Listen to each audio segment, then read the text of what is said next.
Friends नमस्कार, मैं हूं आपका फ्रेंड कमल नंदलाल और मैं आप सभी दर्शकों का वेलकम करता हूं आप ही के अपने चैनल कमल नंदलाल पर यूट्यूब, फेसबुक और IGTV नेटवर्क पर। फ्रेंड्स, हम आपके लिए लेकर आए हैं स्पेशल सीरीज के अंतर्गत नवरात्रि स्पेशल। जी हाँ, और आज हम एक बहुत खास विषय पर चर्चा करने जा रहे हैं, औषधि। आपने देखा होगा आयुर्वेद पूरा औषधियों से ही है। औषध का मतलब वो जो हमें ठीक करता है, हमारे समस्याओं को, शारीरिक समस्याओं को हल करता है। लेकिन औषधियाँ ऐसी भी हैं जो नक्षत्रों पे आधारित हैं।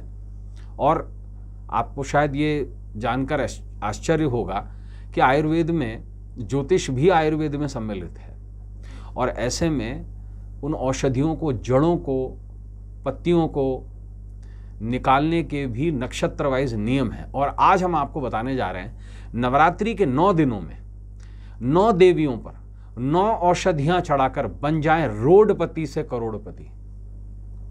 बिल्कुल सही सुन रहे हैं आप। ये औषधियां वास्तविकता में अपने आप में बहुत ही विशिष्ट मानी गई हैं और इसकी पूरी जानकारी देवी भागवत में दिया गया है और दुर्गा कवच में भी इसका वर्णन है। तो आइए जानते हैं इस बारे में कि नवरात्रि के 9 दिनों में 9 देवियों पर 9 औषधियां चढ़ाकर कैसे आप रोडपति से करोड़पति बन सकते हैं। जी हाँ, देखिए, ब्रह्मदेव ने दुर्गा कवच में वर्णित किया है ऐसे कि नवदुर्गा की 9 विशिष्ट औषधियों के बारे में पूरा विस्तृत रूप से वर्णन है। और ब्रह्मदेव ये कहते हैं कि ये 9 औषधियां नहीं है, ये 9 दुर्गाएं हैं। जी हाँ, ये 9 औषधियां और कुछ भी नहीं है, ये 9 दुर्गाएं हैं। 9 दुर्गा का स्वरूप है ये। नवरात्रि के दौरान इन 9 औषधियों की सही तरीके से अगर इस्तेमाल किया जाए, तो विभिन्न देवियों का प्रयोग किया जाए, है ना, तो ऐसे में जीवन की हर इच्छा पूरी हो सकती है और जीवन की हर समस्या दूर हो सकती है। इनके विशिष्ट प्रयोग से सड़क पर आया हुआ गरीब व्यक्ति भी नल कुबेर बन जाता है। नल कुबेर।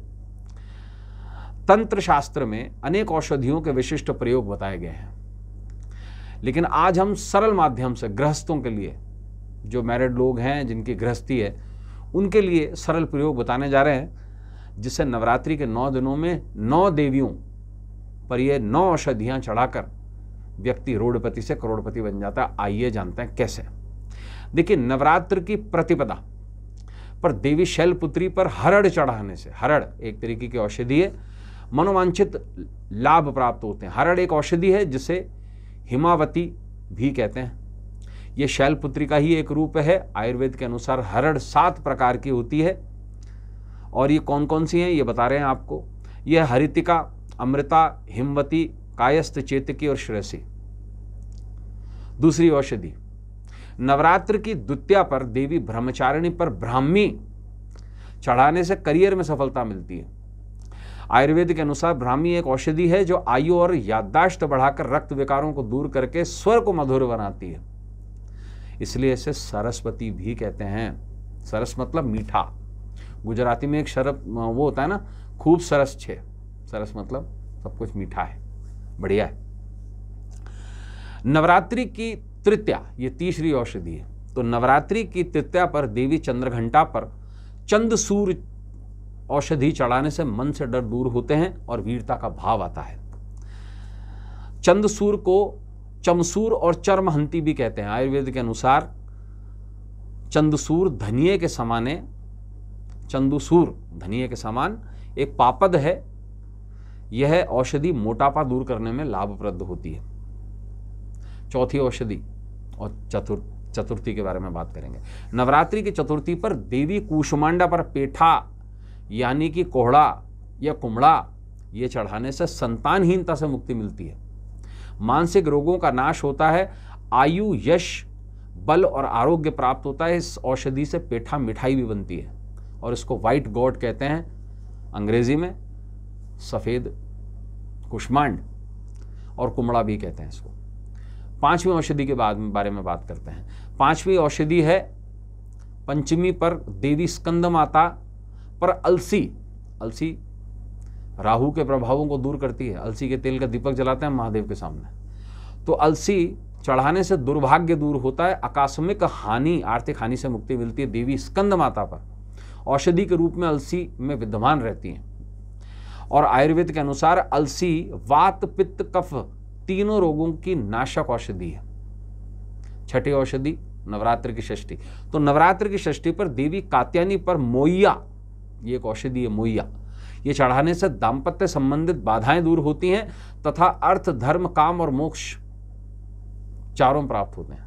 आयुर्वेद में मोइया को अम्बा, अम्बालिका, अंबिका, वो कहते हैं ना अम्बे अम्बालिके, तो यही है। इसे कहते हैं ये औषधि कफ पित्त और गले के रोगों का नाश करती है। सातवीं औषधि और सप्तमी। तो देखिए नवरात्रि की सप्तमी पर देवी कालरात्रि के पूजन का विधान और उन पर नागदौन औषधि चढ़ाने से ग्रह बाधा दूर होती है। स्पेशली शनि राहु केतु जो हैं वो शांत हो जाते हैं और अग्नि जल जंतु शत्रु और रात्रि भय दूर होता है। आयुर्वेद के अनुसार नागदौन हर रोग में लाभकारी तथा मन मस्तिष्क के विकारों को दूर करने वाली औषधि है। बात करेंगे आठवीं औषधि और अष्टमी। तो नवरात्रि की अष्टमी पर देवी महागौरी पर तुलसी चढ़ाने से अमोघ फल प्राप्त होते हैं, ऐश्वर्य प्राप्त होता है, जीवन में लग्जरीज आती हैं। आयुर्वेद के अनुसार अगर तुलसी के 7 प्रकार होते हैं, हमने तो सिर्फ एक ही सुनी है या 2 सुनी है, राम तुलसी श्याम तुलसी, एक्चुअल में उसका क्या नाम है सुनिए। तो जो 7 प्रकार की तुलसी है, यह है सफेद तुलसी, काली तुलसी, मरुता, दवना, कुडेरक, अर्जक, षटपत्र। ये रक्त को साफ करके हृदय रोगों को नष्ट करती है। अब बात करते हैं नवीं औषधि और नवमी की। तो नवरात्रि की नवमी पर देवी सिद्धिदात्री पर शतावरी, जिसे हम सर्व औषधि कहते हैं, ये चढ़ाई जाती है और इसे चढ़ाने से निरोगी काया प्राप्त होती है, सभी कामों में सिद्धि प्राप्त होती है, जीवन के लक्ष्य पूरे होते हैं। शास्त्रों ने शतावरी को नारायणी भी कहा है। आयुर्वेद के अनुसार शतावरी बल बुद्धि और विवेक के लिए उपयोगी औषधि कही गई है। तो दोस्तों हमने देखा कि प्रकृति में कैसे दुर्गा के 9 स्वरूप विद्यमान हैं। ये सिर्फ 9 दुर्गा नहीं है, ये 9 औषधियाँ हैं जो जीवन के हर क्षेत्र को प्रभावित करती हैं। तो आज के लिए बस इतना ही। कल आपसे फिर मुलाकात होगी किसी नए टॉपिक को लेकर। इजाज़त दीजिए। नमस्कार। नमः शिवाय।